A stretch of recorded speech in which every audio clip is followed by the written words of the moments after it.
At first, let me tell you something. You have to be healthy enough. You have to be at least good in health to be good at games. You cannot just be bad in real life and expect to automatically be good at games. You need to be healthy. Like, for example, you can't have high body fat or be overweight and be good at the same time. I am not challenging any Discord moderators right now. I know they might be offended, and also, editors, please stay out of my comments. But yes, indeed, being overweight will put you at an disadvantage at gaming. And in exercise, I'll guide you if you want to start exercising. Just comment me and like some basic things I am going to list right now. Perform exercises with proper rest. If you exercise too much and go to play games, then you will be fatigued and you won't be able to play much.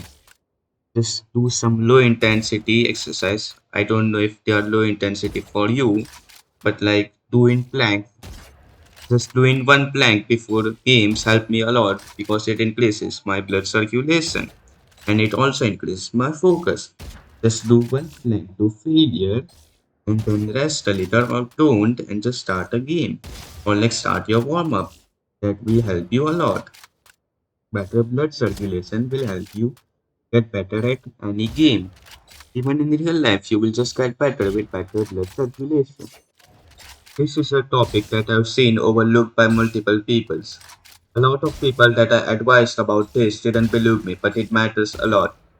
So I'm talking about grip strength.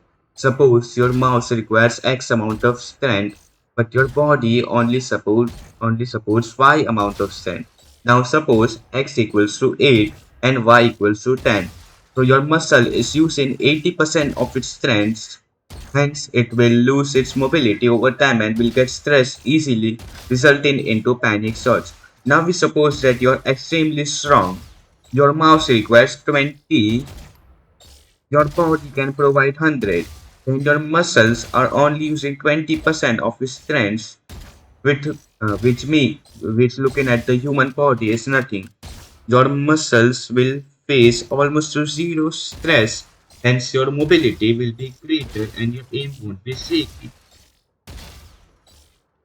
So talking about reaction time, yes, indeed, with enough practice, you can get way better. But at the same time, if you train your fast twitch muscles, you'll automatically obtain a better reaction time, and it will be easier for you to increase it even further.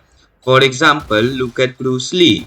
Now, Bruce Lee had an insane reaction time, and he mainly trained his fast twitch muscles. You can similarly apply those things.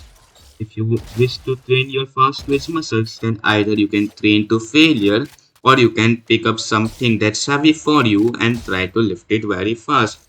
But make sure that you don't perform it with bad form, otherwise, you might get injured.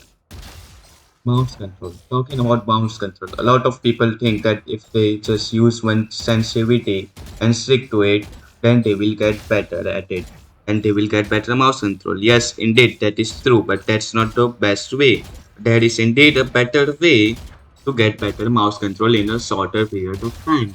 It's not just about being adjusted to your sensitivity, but it's also about how comfortable your hand is to making X movements in Y amount of time. Extending for either a long range flick or a short range flick, a micro adjustment or a longer adjustment. So if you use a high sensi, then like your hand will be comfortable doing smaller flicks on a lower sensi. While if you use a low sensi, your hand will also be comfortable doing higher flicks at a higher sensi. Like because your hand moves a lot at a low sensi, then your hand knows how to move a lot. And if your hand moves very little, if your hand moves very little at a high sensi, then your hand gets adjusted to moving very little. That's just basic common sense. For example, if a person had a higher sensi beforehand, like for example, he had 0.5, but later on he switched to 0.3, then automatically he'll have an advantage at making smaller flicks. His micro adjustment will be better than others who were just using 0.3.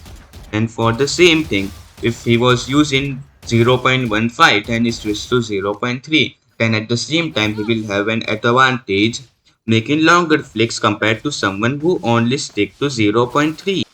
Importance of tracking. Talking about flicks, that gets me to the most important part of aiming that is overlooked by majority of the players. Tracking. Tracking is a superior to anything. You don't need to flick two heads fast if you can just hover to them fast enough.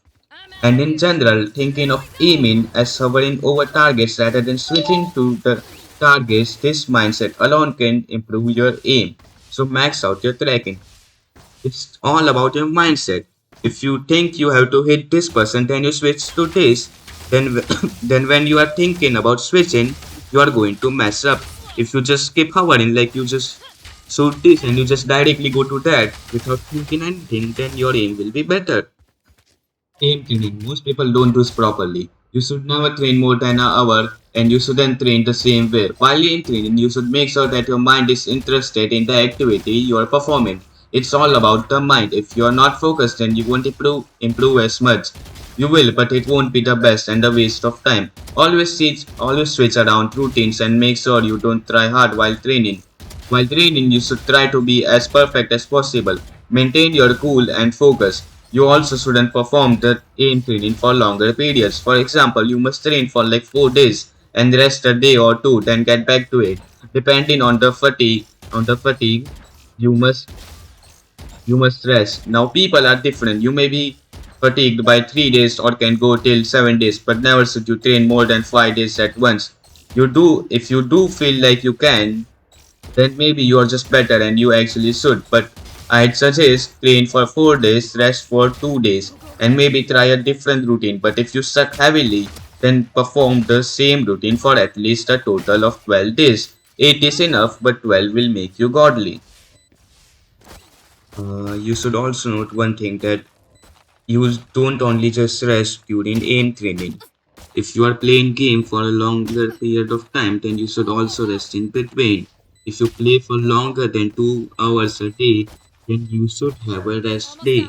Movement. Movement is nothing in Valorant. Never should you focus on getting better movement. Don't move too much. It's not needed in Valorant. Just stop where you expect the opponent and shoot. If you want to train your movement, then in a deathmatch, make sure you shoot at proper timing. Then only you shall move. Slowly, you'll obtain perfect movement, even though it's useless. If you are not good enough, then fully focus on hitting the head rather than any movement. To increase your focus, you must also perform a dopamine detox and meditation. Never watch too many reels, never watch too much of something bad. And I suggest if you can make it zero, then make it zero. Always be productive. If you can't game, then exercise. If you can't do that too, then study. You must maintain a balanced life to be good at everything. So try to meditate daily, never set a timer, just try to get a little get a little beyond failure and perform it daily. Once you reach a certain amount of time, like 30 minutes or an hour, then maintain it daily. And also you can check my description for an amazing channel which will provide you basic breakdown of different play styles so you can choose your path. And I will show you the following basic settings for better visual. Note that it's not like others, it's a little different. Pseudo input buffer on. It's like a good thing. And like you should always focus on this. Like find out your dominant eyesight first, then like select it.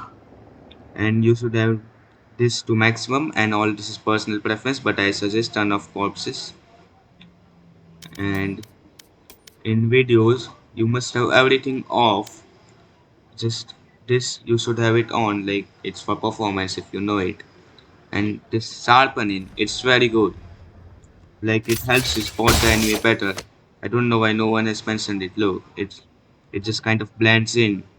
But when you have it on, you can see it's just sharper and just better. So have it turned on.